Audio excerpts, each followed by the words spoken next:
All right, so sorry I'm late. This is Mr. Fight Companion, and as we always do before every UFC fight, I give you guys a complete rundown of the entire card, starting with the prelims and ending with the main event. I give you a breakdown, punch by punch, fight by fight of everything. I'm late. I had work today, came back, had to rush through a whole bunch of film study, but I'm here and I'm ready. Let's break down the card, starting with the prelims, ending with the main event. I'll give you my picks. I know it's late, but you could still get betting. You could still get some betting shit in before this shit even starts. It's still like maybe a good half an hour before the early prelims start. But let's start with the first fight of the entire card. Women's fight, Veronica Hardy versus Eduarda Mora. I feel like every women's fight is basically a crapshoot in the MMA. Not trying to be sexist when I say that, but it normally goes to a decision, and usually, yeah, a woman fighter's fight history doesn't really matter when they start to fight, because like certain things just kind of happen unless the woman in question is very dominant in what they do. So I feel like both of these girls are well, like pretty well rounded.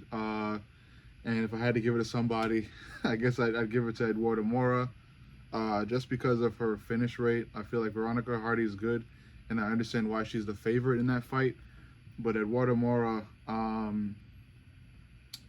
feel like she's making fights more entertaining, or she's made her previous fights more entertaining.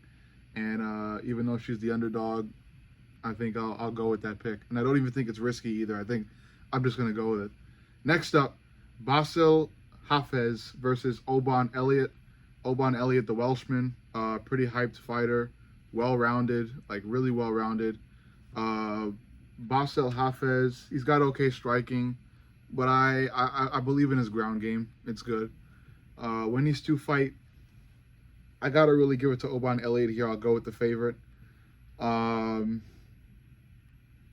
Like I said, he's well-rounded. Basil Hafez, like I believe in his ground game, but his striking is sometimes there, sometimes not. So I think Oban Elliott will be able to dominate on the feet, and most likely win the fight. I'm gonna play it safe and say win the fight via unanimous decision. Maybe Elliott can connect really hard and really precise and get a KO. But I think Basil will be pretty good on the feet and at least good enough to avoid a knockout. So I think Oban Elliott takes it via unanimous decision after outstriking Basil Hafez. I think on the ground, these two will go, back and forth, band for band, so to speak. Next fight, Mickey Gall, Ramiz Brahimaj. Mickey Gall, pretty much a UFC veteran at this point. Okay striking, okay grappling. He's been outstruck. He's been knocked out a lot. Not a lot, but he's had a handful of knockouts that he has fell victim to. So yeah, talking about a guy that got outstruck by Mike Perry and knocked out by Mike Mallet. So like I said, is all right. Mickey Gall's all right. He's a seasoned guy too. He's been through it in the UFC. And then we got Ramiz Brahimaj, subpar striking, okay ground game. So far, his record in the UFC isn't that long, but it is pretty checkered. He's taken a win, then a loss, and a win, and a loss. But when these two face off, I think Ramiz Brahimaj looks better. Mickey Gall is the favorite, and Brahimaj is the underdog. But I think I'm going to go Brahimaj with this one. I don't know. I feel like Mickey Gall's okay. Brahimaj will be able to do something on the ground. Mickey Gall is good on the ground, but I think Brahimaj will have a leg up on the. I think Brahimaj will just do better on the ground. You know what I'm saying? I think he'll do better on the ground. Maybe chase a submission. Maybe just dominate there. Who really knows? Both of these guys, I think, match up with striking. So I think it's pretty much band for band with striking, and the difference maker will be what happens in the ground game area. But we just have to wait and see. I'm going to give it to Brahimaj, and I'm going to give it to him once again. I'm going to play it safe and go unanimous decision. Fuck. Next fight, still in the early prelims, I believe. Yeah. Next fight, well-known fighter Marcin Tybura versus Jonata Diniz. Marcin Tybura, pretty much a seasoned heavyweight veteran. Okay striker, okay grappler. He's had moments. He's beaten fighters like Tai Tuivasa. Um, Ultimately, just a big fat heavyweight, like most of the heavyweights are. And he's fighting Jonata Diniz. Not much of a long record yet, but his striking looks okay. He doesn't really seem to go for ground game at all. But like I said, his striking is in that okay to good range. It's there, and he's been able to dominate guys with it. So this should be a fun fight, especially because it's a heavyweight fight. So these guys are big, heavy, and have some pretty good power in their hands because of their weight. But I think I'm going to give it to Marcin Tybura because of the ground game aspect. I think Tybura will be able to bring Jonata to the ground and pretty much dominate in that aspect. And I think that is a good way to give him the fight and a good way to win. So I think Marcin Tybura takes it via unanimous decision, via ground control, maybe ground control, may chase a submission. I'm going to go with ground control time, and I think the judges will give it to him based on that. And the striking will most likely go back and forth. Maybe Tybura can also dominate there. But like I said, Diniz has some pretty good striking, so I wouldn't put it past Diniz to start winning on the feet. But I think he will lose on the ground, and I think the judges, especially these days, are weighing ground game stuff more heavily. So I think Tybura takes it. Next up, David Onama versus Roberto Romero. This is David Onama. He's had some fights in the UFC. He's a rangy guy. I like his precision. He's been known to have a pretty good, significant strike percentage. His ground game isn't that great. I'd call it subpar. But that's him. And then we got Roberto Romero. This is his first UFC fight. He looks to have good ground game in the fighting organizations he was a part of before, and his striking actually looks pretty good too. However, I'm going to give it to David Onama, just because I think he'll be able to establish range more.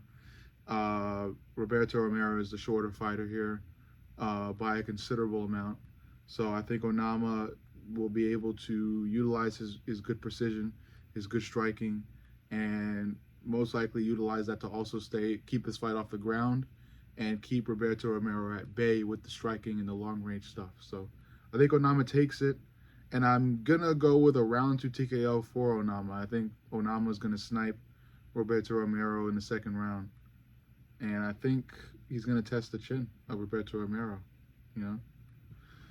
So we'll see what happens. But next up, we got a really good fight. It's a veteran fight, like a really, really seasoned veteran fight. We got Jim Miller. Jim Miller has been fighting since the fucking dawn of time. And we got Damon Jackson, a guy who's also getting up there in age, but not as old as Jim Miller, though. Damon Jackson's the betting favorite. However, I think Jim Miller, I'm going to choose Jim Miller here. Damon Jackson's got okay striking. He's proven to have good ground game. I think Jim Miller's also proven to be pretty well-rounded. And I think the two have basically just an all-out war. However, I still think Jim Miller will edge Damon Jackson out for all three judges and win by unanimous decision. Even though he is the underdog, I get that Jim Miller. I get that vibe from Jim Miller, man. He's just a dog, and I think he's going to be able to get a W here. Although I do believe it will be a war. Like I said, it'll go back and forth. But I think in every aspect of the fight, Jim Miller will have an edge on Damon Jackson. Next up, Chris Weidman versus Eric Anders. Chris Weidman has been controversial for the eye poking shit, and he's fighting Eric Anders. Chris Weidman is like 40-something. He's been a UFC champion before. Right now, he had his leg snapped in half by Uriah Hall. He's come back. He doesn't look the same, but he's okay. He's got, you know, that controversial eye poke in his previous win, the 1-2 eye poke. And now he's fighting Eric Anders. Eric Anders, not as old as Chris Weidman, kind of slow, but he still is pretty powerful. I'm going to give it to Eric Anders. I think Eric Anders will be able to connect on Weidman and cause some pretty good damage with that power. Chris Weidman could utilize his range and fight back, maybe even try to start eye poking again, but I don't think it'll be of any use. I think the UFC will be able to actually see this shit this time if Chris Weidman tries to pull that shit again. But I think Eric Anders wins this. I think he'll cause more damage on Weidman on the feet. And he's also got some pretty good ground game too. So if he's losing to Weidman on the feet, he could also look to bring it to the ground and dominate there. So I think Eric Anders takes this fight by a considerable margin. Do I have a finish for him? No. I think Eric Anders wins this fight via unanimous decision. And hopefully Chris Weidman retires after this shit. So yeah, after this loss he'll take. Next up, Jonathan Martinez versus Marcus McGee. Also a really good fight. Jonathan Martinez recently fought Jose Aldo, the King of Rio. Jonathan Martinez has like these really nasty leg kicks that I really like.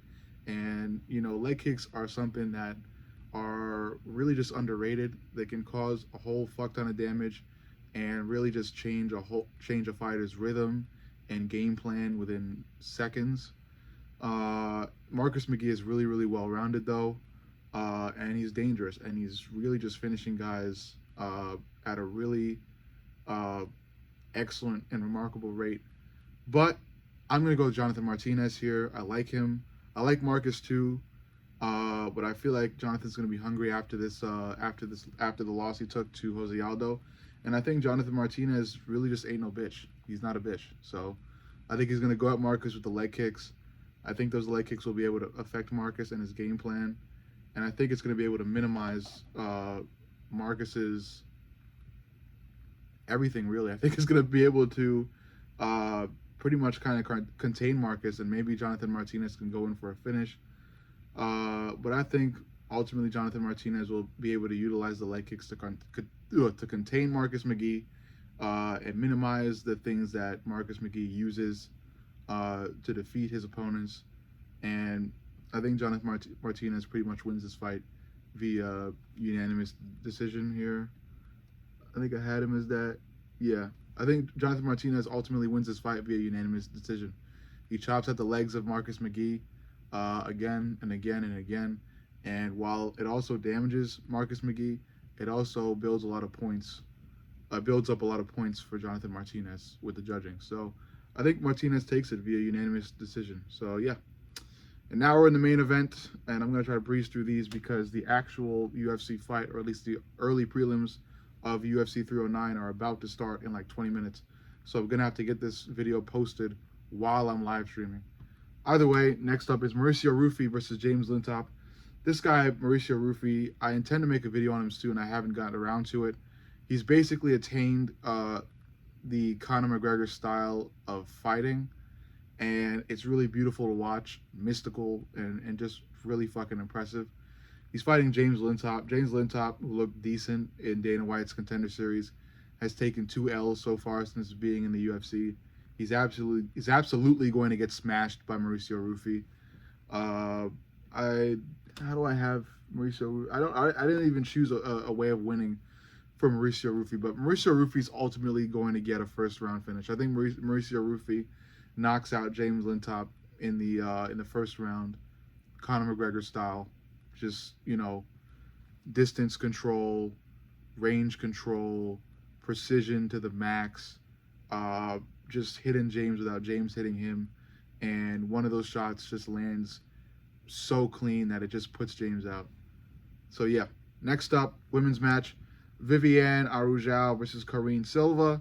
Viviane Araújo pretty much looks, you know, like I said, the women's fights, a lot of them to me are just crapshoots. So I went with Karine Silva basically off fucking aura. I'm not gonna lie to you. Karine Silva will probably take this fight, and that's really it. Bo Nickal, Paul Craig. Next up, people are saying, you know, losing to Paul Craig is the best base, you know, because a lot of guys who have lost to Paul Craig Craig have gone on to do great things, and some of them have gone on to win championship belts like Jamal Hill. But yeah, I think the only way Paul Craig wins this is off the back if Bo Nickal entertains that. I think, it's basically fairly easy to beat Paul Craig. I think all you have to do is really strike with him. I think Bo Nickal will be smart enough to do that. I think Bo Nickal, while a lot of people are pressuring Bo to wrestle or grapple with Paul Craig and fight this fight on the ground, I think Bo Nickal is not a fucking dumbass. I think he's smart, and I think he's actually been training striking. And he'll do to Paul Craig what he did against Val Woodburn and just basically move forward and land something big on Paul Craig to knock him out fairly early. So yeah, I think the key to beating Paul Craig has always been to fucking strike with him. And I think that's what Bo Nickal should do. And I hope that's what Bo Nickal does. I hope Bo Nickal doesn't buy into the fucking hype and try to grapple Paul Craig, because I don't think it'll end well for Bo Nickal. So yeah, I got Bo Nickal winning via round 2 TKO. I think, in round 1, both fighters feel each other out. Paul Craig tries to bring it to the ground. Bo Nickal does not oblige to that. And then Bo Nickal finds his range and his rhythm in round 2 and is able to land a really big shot on Paul Craig's chin to knock him out. Next up, Charles Oliveira versus Michael Chandler. Charles Oliveira, obviously the favorite. Charles the Bronx Oliveira, UFC legend, lightweight former champion, excellent jiu-jitsu, excellent ground game, excellent striking as well, shoot the box striking. He has been known to eat punches and then really just kind of come back from that and win. And he's shown that against Michael Chandler in their last fight. But I believe this is a different Michael Chandler we're about to see. I think he is rejuvenated, re-energized, and I think he's going to go out there and not be so reckless and actually care about his chin when moving out of the pocket. And if he is to do that, I think he will come out the victor.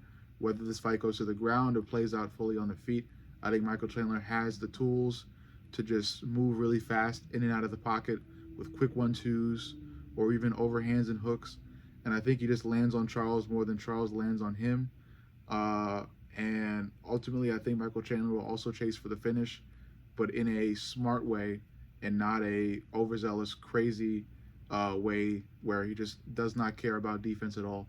So I think Michael Chandler takes this fight in the 3rd round via TKO. I know it's a risky pick. It's a risky way of choosing it, but I got money on Michael Chandler in the 3rd round via TKO. He moves into the pocket towards an already damaged Charles Oliveira, knocks Charles up to the ground, and then finishes him with a very smart utilization of ground and pound. Next up, the final fight, the main event, the one we've all been waiting for, Jon Jones versus Stipe Miocic. Jon Jones, the UFC fucking GOAT, one of my favorite fighters, versus Stipe Miocic, the heavyweight GOAT, a amazing heavyweight fighter who has done what no heavyweight has done, and just won the most belts so far in heavyweight, the most championship belts. So yeah, when these two fight, I think it'll be close on the feet. I think it'll be pretty much back and forth. I think Jon Jones will, of course, have to watch that right hand of Stipe. But he'll have tricks of his own. He'll have his sneaky elbows, sneaky switch knees, oblique kicks, kicks to the step kicks to the knee, things like that he can use to kind of minimize Stipe Miocic's pressure. And then I think in round 4, Jon Jones either goes for a trip or a full-on takedown to bring Miocic to the ground, take the back immediately, and submit Stipe in the 4th round. So I got Jon Jones via 4th round submission. And that's it. And that's 6 fucking p.m. So the early prelims have started. And I'll see y'all there while I'm fucking trying to post this prediction video. I love y'all. Let me know what you think. Make sure you like, comment, and subscribe. But most importantly, subscribe. Love you guys, and I'll see y'all in the next.